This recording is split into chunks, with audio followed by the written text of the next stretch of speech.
My father, grandfathers, both were miners. My dad was and grandfather were in the Millfield Mine explosion. So I had many stories.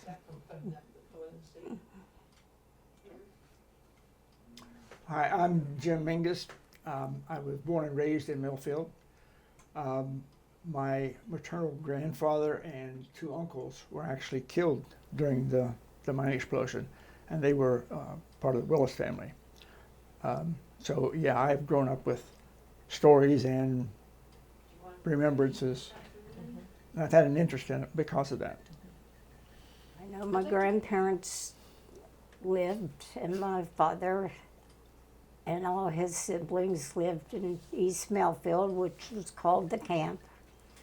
And everyone there was a miner, and the houses were all built. By the coal companies, yeah. Mm-hmm. And Millfield was a booming town in those days. It had the theaters, and it had a lot of grocery stores, and a company store, and a lot of saloons. Yes, we lived over one for a while. And there were 3 churches. Theater, did you say that? And it actually had more people than Athens at one time, and was much more busy and people than Athens. But after the mine disaster, everybody seemed to clean out. Yeah, I'm sorry. There wasn't many jobs around. What's kind of, the coal mine, that was it. Yeah. It was very bustling, as she said, a lot of thriving, a lot of folks in and out. Coal miners will follow the wage. So if a mine opened up or word got out that the mine in Shawnee or West Virginia or somewhere was paying 5 cents more on the hour, they would go there. So they were a little bit of a gypsy kind of a lifestyle. But we were all in the same boat. Millfield was not established as a mine town. It was a mill town. And then when they started putting in the mines, it became a mine town. And the camp grew up over on the east side of Millfield. I'm from the west side, by the way, of Millfield. That was a distinction we used to make. Yes, big distinction. Right. But the sense, even in my growing up, the sense of community, I've joked that if I did something bad at the lower end of town, I could get 3 whippings before I got home, and my mother would be standing on the porch with a fly swatter. And it was almost that kind of a feeling. Most of the miners were, Hand to mouth. yeah, not from America. They were. A large There was number a lot of Hungarian, which was my family, and Polish, and there was a little bit of everybody. I There was, think. yeah, and within the community they were tolerant, but Yeah, everybody was. outside the community they weren't. Or outside the community they were not.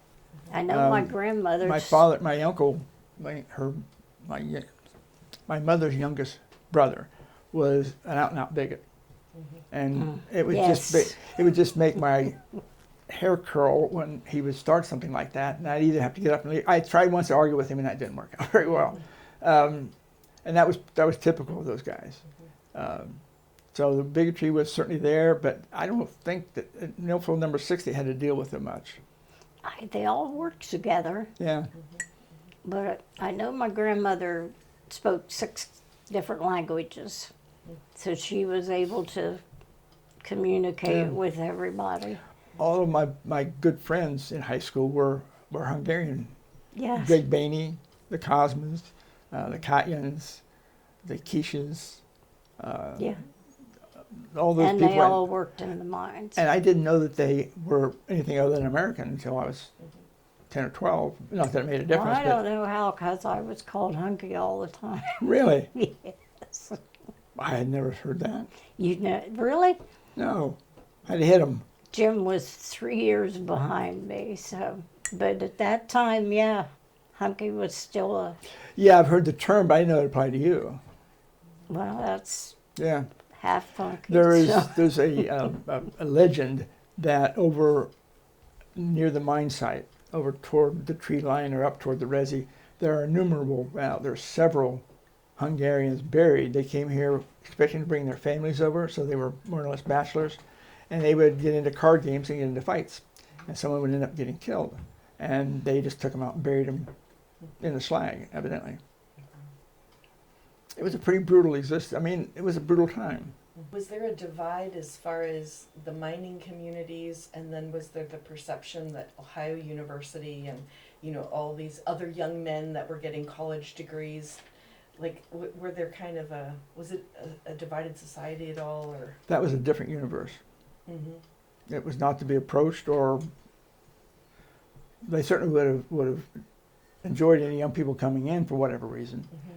But no, that was not in their galaxy. Mm-hmm. Didn't exist.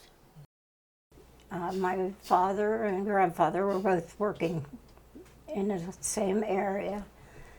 And they knew it had been an explosion, Dad said, and they closed off, had some doors and things, they closed off their area and started trying to work their way out.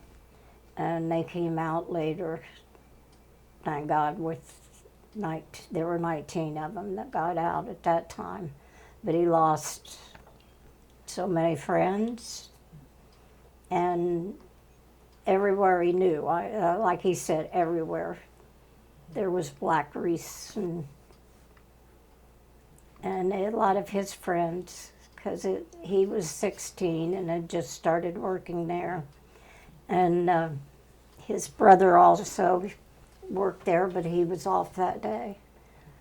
But he felt guilt all of his life about it, and he'd say a lot of times about his best friend and wonder what kind of life he would have had. So It happened not long after shift start in the morning.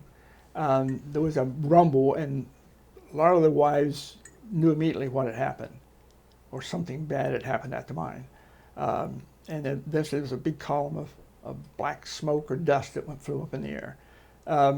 My grandmother was baking bread, and the bread sat there for weeks after, not touched.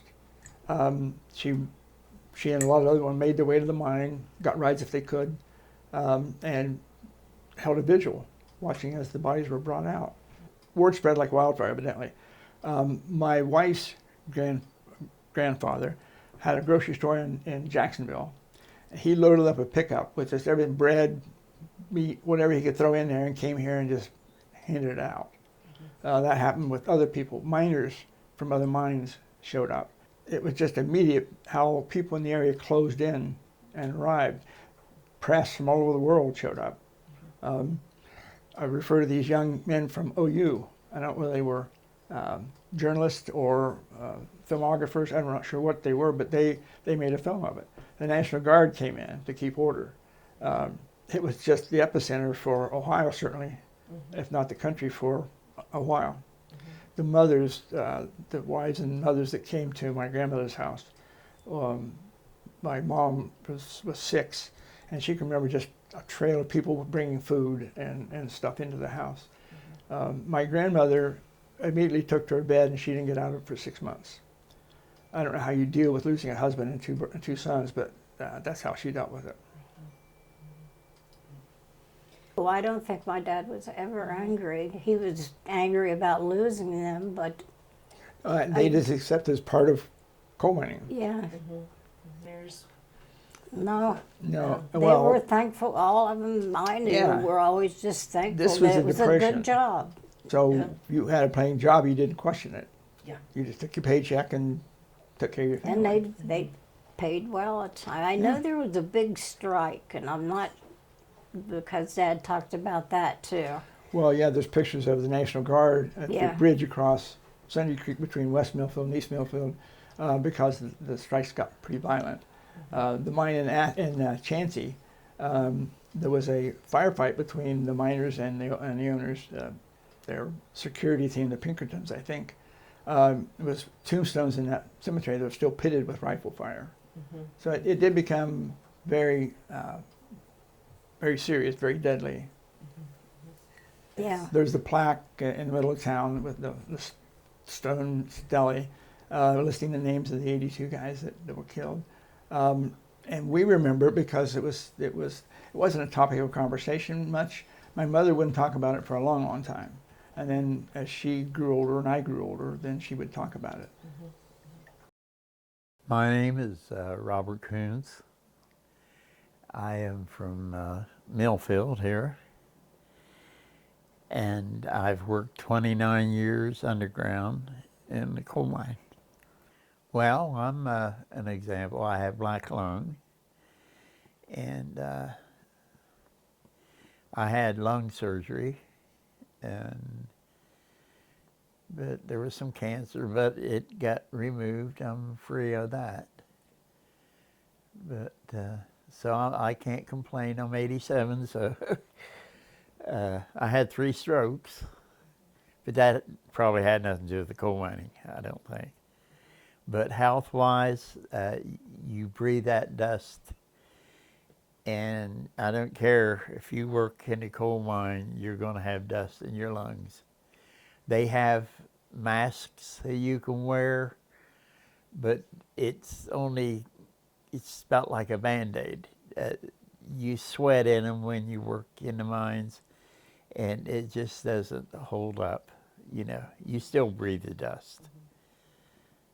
Years ago, unions and coal companies fought, and they hated each other because a lot of it was the work week, the pay, and the safety.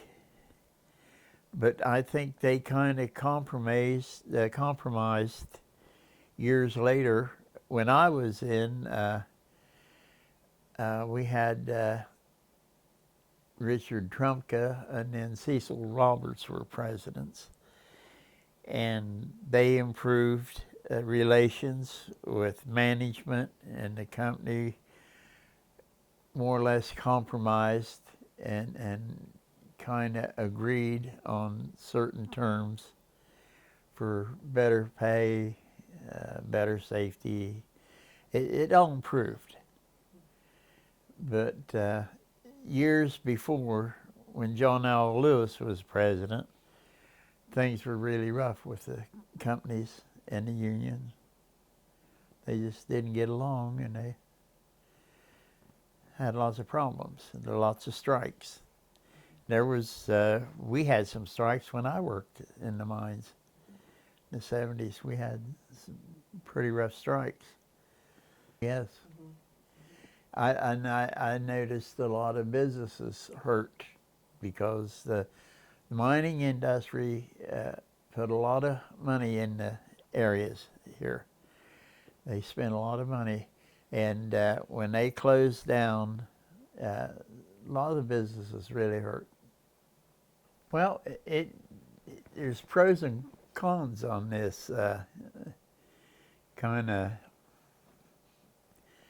good and bad. I mean, I think it helped the environments as far as the people having employment, businesses thriving.